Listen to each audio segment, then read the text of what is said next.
Hello everyone, हम इस video में देखने वाले हैं एमएससी केमिस्ट्री का फिजिकल का पहला यूनिट यूनिफाइंग प्रिंसिपल।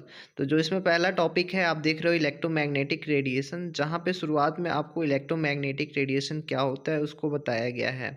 फिर इसके प्रॉपर्टीज़ को पॉइंट वाइज में लिखा गया है। जैसे इलेक्ट्रोमैग्नेटिक रेडिएशन में दोनों इलेक्ट्रिक एंड मैग्नेटिक कंपोनेंट होते हैं और ये डुअल नेचर को एग्जिबिट करता है। मतलब इसमें पार्टिकल नेचर भी होता है, वेव नेचर भी होता है। और तीसरे पॉइंट में इलेक्ट्रोमैग्नेटिक रेडिएशन का फ्रीक्वेंसी के हिसाब से इंक्रीजिंग ऑर्डर लिखा हुआ है, जिसमें radio, microwave, infrared wave, visual rays और अल्ट्रावायलेट रेज, एक्स रेज और गामा रेज हैं। ये फ्रीक्वेंसी के इंक्रीजिंग ऑर्डर का ऑर्डर है, या फिर आप कह सकते हो वेव लेंथ का डिक्रीजिंग ऑर्डर है।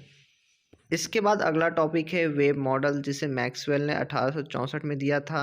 इसमें बताया कि जो है वेव जो होता है वो इलेक्ट्रोमैग्नेटिक रेडिएशन होता है, जिसमें इलेक्ट्रिक फील्ड और मैग्नेटिक फील्ड एक दूसरे के परपेंडिकुलर होते हैं और ये एक दूसरे से राइट एंगल बनाते हैं। ठीक है, तो इसे आप पढ़ना। और ये जो है साइन वेव को रिप्रेजेंट करता है। ठीक है, तो इसे आप नोट कर लो। ठीक है, इसके बाद जो अगला टॉपिक है रिफ्रैक्शन। रिफ्रैक्शन आपने क्लास 10th में भी पढ़ा होगा।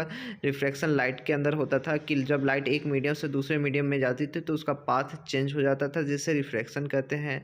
तो यहाँ पे लाइट की जगह रेडिएशंस को एक मीडियम से दूसरे मीडियम में पास किया जाता है, तो उसकी इंटेंसिटी जो है डिफरेंट होती है। ये डिफरेंस उसके जो है वेलोसिटी में चेंज होने की वजह से हो जाता है। जैसे एक मीडियम में किसी में फास्ट चलता है, दूसरे मीडियम में स्लो हो जाता है।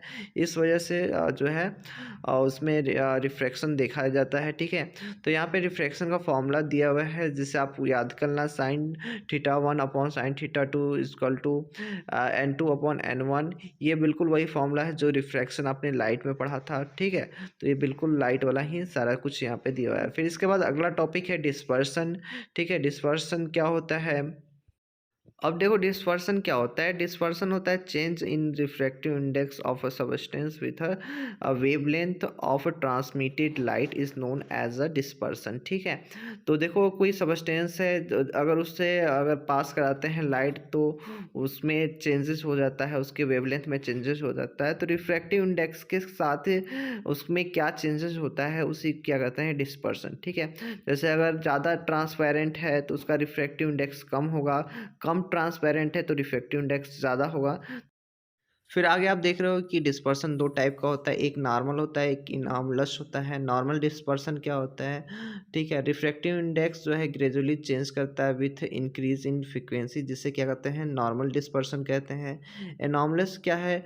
यह शॉर्ट चेंज है रिफ्रैक्टिव इंडेक्स में।